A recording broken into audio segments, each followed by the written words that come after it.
अब यहाँ पे कोई प्राउड टू बी ब्राह्मण आए हैं। हाँ जी, प्राउड टू बी ब्राह्मण। बताएँ क्या कहना चाहते हैं? हेलो। हाँ जी, बोलिए। सर नमस्ते। नमस्ते। जी, बताइए। हेलो सर आपसे मेरा रिक्वेस्ट है कि इस डिबेट को लॉजिकल रखेंगे। बिल्कुल लॉजिकल रहेगा। हमारा सर डिबेट सारे मेरा लॉजिकल ही रहते हैं।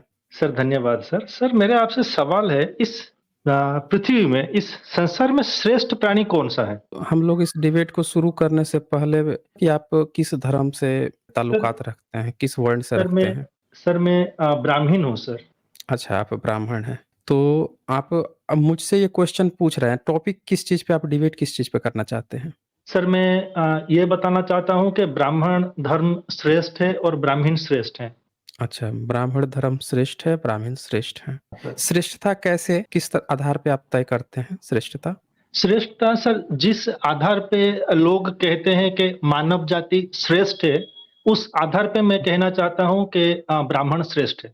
तो मान लीजिए कि कोई जानवर है, वो टट्टी हाँ। कर दिया और उसको आपको खाना पड़ जाए, तो आप श्रेष्ठ कहलाएँगे? सर मैं तो ये कहता हूँ कि हम हम आप जो कहते हैं ना हुँ, कि हुँ। होमो सापियंस, ये होमो हुँ, सापियंस हुँ।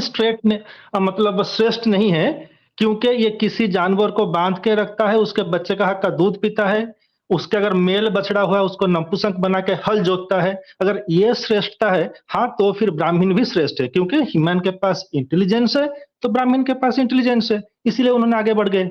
अच्छा, ब्राह्मण के पास इंटेलिजेंस है, तो आप एक बार ये बताइए कि एक जानवर है, एक गाय जानवर है, उसका हाँ सर। बछड़ा को बाँध के रखा जाता है, उसके बछड़ा को अगर छोड़ दिया जाए, तो वो गाय का दूध पिएगा या मूत्र पिएगा? सर जब इंसान धरती पे नहीं आया था, उससे पहले भी शायद गाय होंगे। उस टाइम में जो सिस्टम चल रहा था, उनको छोड़ देना चाहिए। मैंने जो पूछा हमें उसका क्या एक बार हमें जवाब दीजिए हमें कि हाँ अगर सर। गाय के बछड़े को छोड़ दिया जाए, तो वो हुँ, गाय के पास जाएगा, तो गाय का दूध पिएगा या गाय का मूत्र पिएगा? दूध पिएगा सर। और ब्राह्मण को अगर छोड़ दिया जाए गाय के पास, तो वो क्या करेगा? ब्राह्मण को छोड़ दिया जाए, ये ज़रूरी नहीं है सर। इंसान को छोड़ दिया जाए, तो वो उसका हक नहीं, का नहीं, दूध खुद पी जाएगा। नहीं, नहीं, इंसान को तो छोड़ दिया जाए तो इंसान भी दूध ही पी लेगा, उसके हक का पी लेगा, लेकिन ब्राह्मण को अगर छोड़ा जाए गाय के पास, तो वो गाय का प्रयोग किस तरह से करेगा? मैं ये पूछ रहा हूँ। ब्राह्मण जो है, वो गाय का प्रयोग जो है, किस तरह से करेगा? मैं सिर्फ़ ये जानना चाहता हूँ। ज़रूर, दूध निकालेगा, दही हुँ, बनाएगा, हुँ। घी बनाएगा, ये सब करेगा। और क्या करेगा वो? और आप जो कहना चाहते हैं, जो शास्त्र में लिखा गया है कि पंचगव्य, उसमें उसका इस्तेमाल हुँ। करेगा। मतलब कि वो जो है गाय का दूध और मूत्र और उसका गोबर भी खा लेगा, है ना? हाँ। तो श्रेष्ठ कैसे हुआ? क्योंकि जितने भी प्राणी हैं, उन प्राणियों में बाकी प्राणियों को जब आप छोड़ रहे हैं, तो वो तो जैसे बछड़ा गाय का था, जाके उसका दूध पिया, वैसे बाकी भी दूध पर जाएँगे। ये आपका पराशर स्मृति है, ब्राह्मणवाद बचाने के लिए लिखी गई है। चैप्टर 6 का 49 नंबर श्लोक कहता है कि इसमें हाँ सर। शुद्धि के लिए ब्राह्मण को 3 दिनों तक पंचगव्य, मूत्र, गोबर, दूध, दही, घृत से स्नान करना चाहिए तथा पंचगव्य का ही भोजन करना चाहिए। अब बताइए कि इसी सेम किताब में ब्राह्मण के लिए लिखा गया कि मूत्र, गोबर, दूध, दही, घी मिला के स्नान भी करेगा खाएगा भी। इंटेलिजेंट कैसे हुआ? दूसरी बात कि इसी में 51 श्लोक है, इसमें लिखा है कि शूद्र के साथ यह सब घटने पर अर्थात जो सेम चीज़ घटने पर ब्राह्मण जिस तरह से मूत्र और गोबर खा रहा था, वैसे ही शूद्र के साथ अगर घटे, तो उसके शरीर पर किसी अंग पर उभरे व्रण के रिश्ते बहते रक्त पीऊ से गिरकर किसी चींटी के प्राणहीन हो जाने पर, वह दान करने मात्र से शुद्ध हो जाता है। यानी शूद्र जो है उसको गोबर और मूत्र खाकर श्रेष्ठ होने की नहीं ज़रूरत है, बल्कि वो दान दे देगा, शुद्ध हो जाएगा। लेकिन ब्राह्मण के लिए सेम क्या कंडीशन है कि वो तभी शुद्ध होगा जब गोबर मूत्र खा लेगा। अब बताइए किसी जानवर की टट्टी और उसका सुसु-मूत्र खाने पर कोई व्यक्ति शुद्ध कैसे हो सकता है? ये कैसे इंटेलिजेंस की पहचान है? हुँ? सर, इसीलिए मैं ये कह रहा हूँ कि उसी इंटेलिजेंस के बलबूते आप जो कह रहे हैं कि 600 साल, 1000 साल रूल तो कर लिए ना, तो कहीं न कहीं तो नहीं, इंटेलिजेंस था। जैसे आप कहते नहीं हैं कि आप ह्यूमन नहीं, बीइंग नहीं के ए ए पास इंटेलिजेंस 1 है। Minute, 1 minute. ऐसे तो जो आप क्लेम कर रहे हैं, तो फिर अकबर तो अनपढ़ था। हाँ सर। अकबर तो अनपढ़ था, उसको पढ़ने नहीं आता था, फिर भी उसने रूल किया। मुगल में सबसे सफल एम्पायर था, ब्राह्मण तो उसको अपना अब्बू बना लिए थे, अपना भाई बना लिए थे, पिछले जन्म के शंकराचार्य के गोत्र का बना लिए थे। वो तो एकदम अनपढ़ था तब भी उसको ब्राह्मण बना लिए, तो कौन-सा इंटेलिजेंस था भाई? सर मुहम्मद को भी इंटेलिजेंस का कहा तो जाता है कि वो अनपढ़ थे और एक व्यक्ति जो अनपढ़ था उसने इतना बड़ा एम्पायर खड़ा कर दिया। तो इंटेलिजेंस कहाँ आ गई भई? एम्पायर खड़ा करना। अब जंगल में शेर है, तो शेर जो है इसका मतलब ये थोड़ा है कि वो इंटेलिजेंट है। किसी चीज़ का कहीं पे सत्ता होना, ताकतवर होना, आपके सामने 100 लठबाज खड़े हो जाएँ, 100 डकैत खड़े हो जाएँ, तो आपकी सारी इंटेलिजेंस धड़ी की धड़ी रह जाएगी, लाठी बजाएँगे, जिसकी लाठी उसकी भैंस हो जाएगी फिर। तो सर यहाँ यही कहीं तो पे प्रकृति का शासन नियम था। करना, कहीं पे कब्ज़ा करना, ये इंटेलिजेंस की कैसे पहचान होती है? हुँ? अच्छा, ये तो एक बात थी। आपके ब्राह्मण लोगों ने तो इससे भी बड़े-बड़े कांड किए हैं।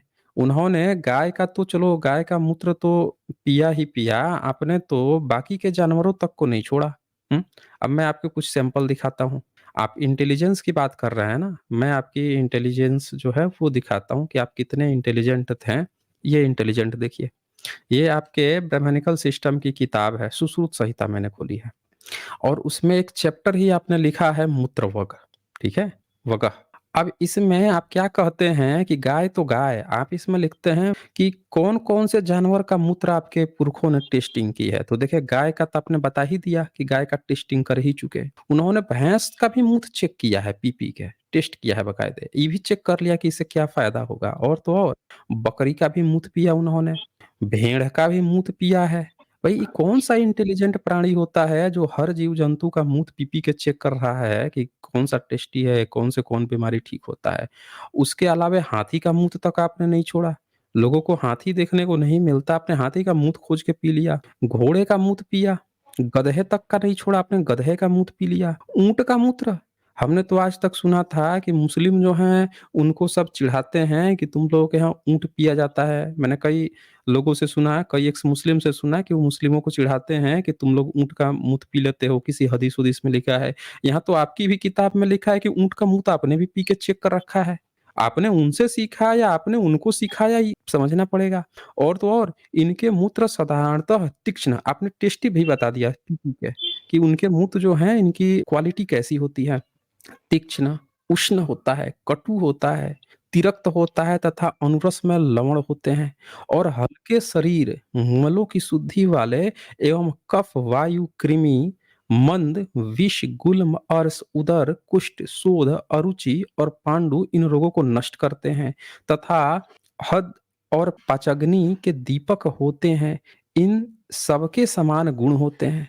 तो आपने तो किसी को नहीं छोड़ा यहाँ पे, सारे जानवरों का मूत्र। आप बताइए कि ये बाकी जितने जीव जो हैं, बाकी इंसान में वो तो हमने नहीं सुना है कि कोई मूत्र पी-पी के चेक कर रहा हो। आप तो सारे कोई जानवर आपने ना छोड़ा, जिसके मूत्र ना पिए हों। देखिए फिर लिख दिया आपने कि गाय का मूत्र जो है ये 220 221 नंबर श्लोक में इसका टेस्ट कैसा होता है या कौन-सी बीमारी ठीक करेगा। नीचे भैंस के मूत्र का आपने लिख दिया।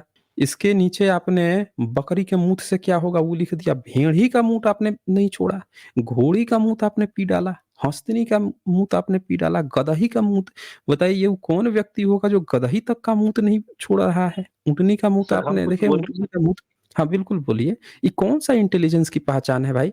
बताइए। सर सर सर मेरा आपसे हुँ, जो पहला सवाल था, यही अगर आप सवाल था उसका ना आंसर इंटेलिजेंस। नहीं आपने यही इंटेलिजेंस कहा नहीं ना सर, कि मैं बोल रहा इंटेलिजेंस का, सबसे कि श्रेष्ठ ब्राह्मण जो सबसे है श्रेष्ठ प्राणी इंटेलिजेंस कौन है। सा था? हमने इंटेलिजेंस का सबूत दिखाया भाई कि मूत्र पीना कौन से इंटेलिजेंस की पहचान है? ये बताइए। सर एक बार वो आंसर दे दीजिए, लॉजिकल वे में डिबेट चलेगा सर। सबसे श्रेष्ठ प्राणी हम तो कौन इतना है आपके हिसाब से? हम यही तो बोल रहे हैं ना कि सबसे श्रेष्ठ प्राणी जो होगा वो किसी का मूत्र थोड़े पिएगा जी, किसी दूसरे जीव-जंतु का। इसका मतलब तो पता चलता है कि वो मूर्ख होगा ना, इंटेलिजेंट सर थोड़े होगा। तो इसके कोई मतलब व्यक्ति ये आपके बताइए आंसर से इतने सारे भारत में इतनी जीव-जंतु, इतने इंसान हैं, इंसानों में इतनी जातियाँ हैं, इतने वर्ण हैं। कौन-सा जाति है जो ये कहता है कि हम सारे जीवों का मूत्र पीते हैं भाई? हुँ? सुना है आपने कहीं पे? और आपने सारे जीव-जंतुओं का मूत्र पी-पी के टेस्ट कर के बता दिया है कि किसका मूत्र का स्वाद कैसा होता है। इंटेलिजेंस की पहचान है, आप बोल दीजिए, क्योंकि ये तो टेस्ट करके आपने किताब में लिखा है ना। आपने तो किताब में लिखा है, अब हमें बता दीजिए कि अगर ये इंटेलिजेंस की पहचान है, तो हम लोग भी सोचें कि भाई ये कैसे इंटेलिजेंस की पहचान है? सर मैं लॉजिकल वो उत्तर प्रूव दीजिए ना। करने वाला।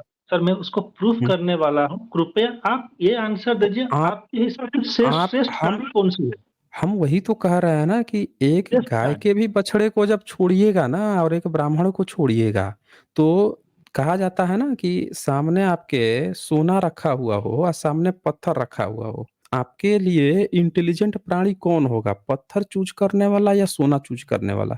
बोलिए। सर सोना वैल्यूएबल इंसान के नज़र में है सर, प्राणी जगत के हुँ। नज़र में सोना इम्पोर्टेंट नहीं है। नहीं है ना। तो ब्राह्मण की नज़र में मूत्र इतना इम्पोर्टेंट क्यों है? यही तो हम भी पूछ रहे हैं कि बाकी होमो सेपियंस में मूत्र इतना इम्पोर्टेंट नहीं है, लेकिन ब्राह्मणवादी की नज़र में मूत्र इतना इम्पोर्टेंट क्यों है भाई? यही बता सर दीजिए। वही तभी तो सर पता वही चलेगा ना तो कि ब्राह्मण होमो सेपियंस से अलग कोई अलग-सा जीव है। हुँ? सारे होमो सेपियंस में एक जैसी बात होनी चाहिए ना। आपका जो ब्राह्मणवादी है वो मूत्र उसको पसंद है।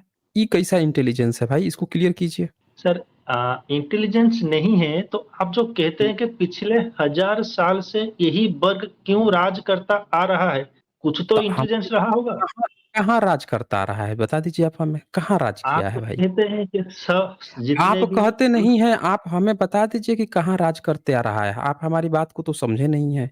यहाँ हम जो दिखा रहे हैं, उसको आपको समझ में आ नहीं रहा है। आप ये बता तक नहीं पा रहे हैं कि जिस व्यक्ति जो जो कौम जो है मूत्र पीने पर इतना डिपेंडेंट है, मूत्र पी-पी के टेस्ट कर के बता रहा है, वो व्यक्ति इंटेलिजेंट कैसे है? आप इसके आपका जवाब नहीं है।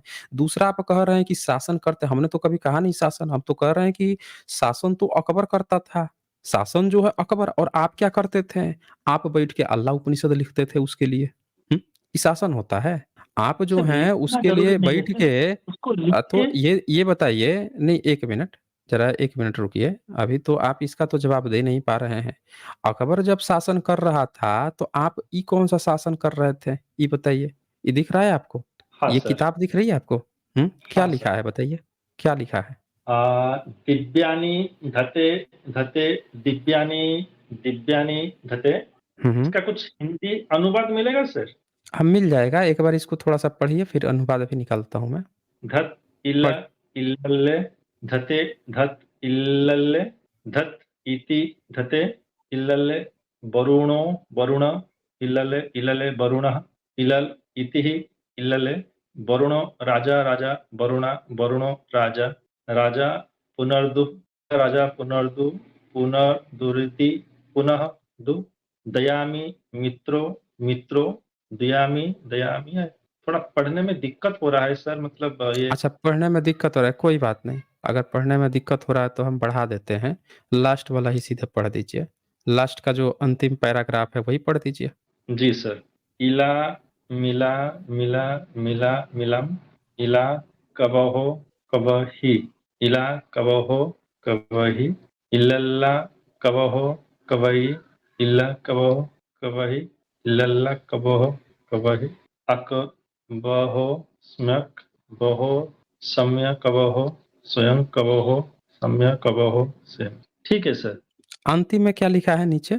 इति अल्लाह उपनिषद असमाप्तः। जिस तरह से हुँ, सब लिखा रहता है भागवत वगैरह, उसी तरह से उसको लास्ट में हुँ। अंत किया गया चलो है। ठीक है। अल्लाह उपनिषद आपका खत्म हो गया। अब ये बताइए कि आप तो कह रहे थे कि शासन कर रहे थे, आप तो बैठ के शासन कोई करता है तो अपना धर्म का प्रचार-प्रसार करता है।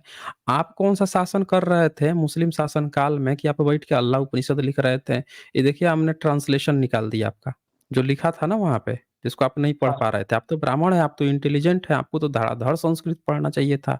अब लीजिए इंग्लिश में निकाल दिया हमने। ये दिख रहा है आपको? जी, जी सर। आई टेक ठीक है। refuge in our Allah, Allah to perish and Allah eternal who protects. Mitra means sun and Varuna, the god of water. There is but one god, Hilale, the king. Varuna again takes refuge. Everything is God, sun and stars. Everything is God. Varuna, the sun, the illuminator, the great breath. The Lord is the sacrificer. The Lord is the sacrificer. Allah is the first and best, the highest, omnipresent, highest of all gods. He is only one ever remaining. By sacrifice is Allah to be propitiated. Allah is sun, moon, and all stars. Allah is the God of rishis and all other deities, and of Indra, the first Maya means primordial matter, and the either Allah is the earth and in heaven and in multifarious form. Everything is Allah, and everything is He. Om is Allah, everything is He, by nature eternal, Atharvan, the rishis, bows down to such दिख रहा cattle, है? seeds, and things that live in water and food. The slayer of enemies, harm, dream, nothing but Allah. Thus ends the Alopanisad. Great, sir. बताइए। अब एक बात बताइए, ये कौन-सा इंटेलिजेंस था भाई आप लोगों का कि आप मुस्लिम शासन काल में कहाँ आपको अपना धर्म प्रचार करना चाहिए था? भारत में जब शक, हूण, कुषाण, पहलव आए थे, जब यूनानी आए थे, वो बुद्धिस्ट बन गए थे। वो लड़ाके थे, लेकिन देखें यहाँ पे बुद्धिज़्म की फ़िलॉसफ़ी को तो वो जीत के भी हार गए और वो बुद्धिस्ट बन गए सब के सब। और आप कैसे इंटेलिजेंस थे कि आपके यहाँ जब मुस्लिम आया तो आप अपना धर्म ग्रंथ अपना लिख रहे हैं कि आपके वरुण से, इंद्र से भी बड़ा जो है अल्लाह है। आप 6 नंबर में क्या लिखे हैं? Allah is the first and best, highest of all gods. हुँ? आप उसको सबसे हाईएस्ट बना दिए हैं और सबसे ऊँचा बना दिए हैं। आप अपने ऋषि-मुनि से भी आपने 10 नंबर में लिखा अल्लाह is the God of rishis. आपने अपने ऋषियों का गॉड बना दिया अल्लाह को। ये कौन-सा इंटेलिजेंस था भाई आप कि आप अपने धर्म को छोड़ के आप मुस्लिम चाटुकारिता में इतने लीन हो गए? हुँ? सर, आप जो बोल रहे हैं आप प्रकृति का शासन कर नियम है रहे ना थे, सर, आप चाटुकारिता कर रहे थे। सर आप प्रकृति का जो नियम है हैं ना सर, चाटुकारिता सर्वाइवल ऑफ कर द रहे थे। फिटेस्ट। हाँ जी? प्रकृति का नियम है ना sir, survival of the fittest, जो भी करना पड़े तो जिंदा रहना है। जो सर्वाइवल तो ज़िंदा रहना है तो भारत में और लोग नहीं ज़िंदा थे क्या? भारत में एससी, सर, एसटी, ओबीसी ज़िंदा नहीं थे क्या? हुँ? अगर सर इतना महान धर्म था बौद्ध धर्म, अगर उसको बचा नहीं पाए, उसको अब तक हुँ। उसी लेवल पे नहीं पहुंचा पाए, कौन कह रहा है कि नहीं बचा पाए? सर आप ही कहते हैं ना कौन कि कह रहा है? लोग मूल आप ही नहीं मूल कहते मंत्र भूल हैं। गए हैं, देखें, भूल गए आप हैं, ही भूल नहीं गए हैं। कहते हैं। भूल गए नहीं हैं, आप लिखे हैं ना प्राउड टू बी ब्राह्मीण। हम जी क्या सर। कहते हैं, आपको सबूत देना है ना, तो आप सबूत दीजिए ना, कौन कह रहा है कि बुद्ध धर्म नहीं बचा? अरे बुद्ध बस धर्म चीन में था, जापान में था, कोरिया में था, श्रीलंका में था, हर जगह था। बस भारत में इसीलिए नहीं था क्योंकि आप जैसे गद्दार, आपके पुरखे गद्दार बैठ के अल्लाह उपनिषद लिखने लगे। जैसे आया मुगल अपनी तशरीफ उठा के दे दिए माय लॉर्ड, ये लीजिए मेरी तशरीफ, जहाँ जैसे मन करे वैसे इस्तेमाल कीजिए, ये तशरीफ हम आपको सौंपते हैं। और उसने आपकी सौंप के ले ली और आप बैठ के अल्लाह उपनिषद लिखने लगे। भारत इस तरह से गुलाम हुआ। आपने धोखा दिया भारतीयों को, आपने मुस्लिमों के लिए ये सब किताबें लिखी और तो और ये तो कुछ नहीं, आपने तो अपनी किताब में अकबर को सीधे अपना भाई घोषित कर लिया। हुँ? भविष्य पुराण लिख के देश आज़ाद हुए इतने साल हो गए हैं, आप भविष्य पुराण, गीता प्रेस गोरखपुर, सारे प्रेस गोरखपुर किसी का भी उठा लीजिए, छाप के बेच रही है। क्या बेच रही है? कि ये हमारे शंकराचार्य के गोत्र का हमारे ब्राह्मण भाई हैं। यही लिख के बेच रहे हैं ना आप। ये देखिए एक चैप्टर ही आपने लिख दिया अकबर आदि अंतिम मुगल शासकों का चरित्र। आप ये बैठ के लिख रहे थे शंकराचार्य के गोत्र में उत्पन्न मुकुंद नामक एक श्रेष्ठ ब्राह्मण, राइट साइड में अकबर यानी मुकुंद ब्राह्मण। और उसके दरबारी बन-बन के आप उसको स्वर्ग पहुँचा रहे थे। ये देखें यहाँ राइट साइड में हाइलाइटेड किया है, अकबर ने 50 वर्ष तक निष्कंटक राज्य किया और अंत में मरकर स्वर्ग चला गया। आपने उसको स्वर्ग पहुँचा दिया, हैं? उसको अपना ब्राह्मण भाई बनाया, भविष्यवाणी कराई फिर जो है आपने उसको पहुँचा दिया। तो भारत आप कह रहे हैं ना कि बुद्ध धर्म गायब हो गया, बुद्ध धर्म नहीं गायब हुआ। आप जैसे गद्दारों ने मुस्लिम शासन से समझौता कर लिया, आप उनकी चाटुकारिता में लिखने लगे और आपने क्या किया, आपके गद्दारी करने की वजह से भारत के सारे राजा को भी हार माननी पड़ गई। यहाँ के लोग जो हैं, वो तड़ीपार आपने अपनी ग्रंथ उस समय लिखे और सबको नीच जात बताना शुरू किया, सबको नीचा बना दिया, आप चाटुकारिता में बैठ के फ़ायदा उठाने लगे। तब भारत गुलाम हुआ क्योंकि ब्राह्मण चीन में नहीं मौजूद था, म्यांमार में नहीं मौजूद था, कोरिया में नहीं था, जापान में नहीं था, तो वहाँ पे बच गया आराम से। वहाँ पे कोई दिक्कत नहीं आई, वहाँ पे किसी में नहीं वो कर पाया, वहाँ पे तो नहीं घुस पाए मुस्लिम। जहाँ-जहाँ आप थे, जहाँ-जहाँ आपके जैसे लोग थे, तुरंत मौका देखें कहाँ किधर उधर को भाग लिए। इस तरह से देश गुलाम हुआ है। और आप यहाँ पे कहानी क्या सुना रहे थे कि बौद्ध धर्म इतना अच्छा था, तो अरे बौद्ध धर्म इतना अच्छा था इसीलिए दुनिया के बाकी देशों में बचा रहा। क्योंकि वहाँ पे आप जैसे गद्दार लोग नहीं थे जो भारत को गुलाम बनवाते। यहाँ पे आप लोग थे जिनके कारण से भारत गुलाम बना है। चलें, बहुत मैंने समय दिया आपको। पढ़ के आइए, ध्यान से तैयार होके आया कीजिए।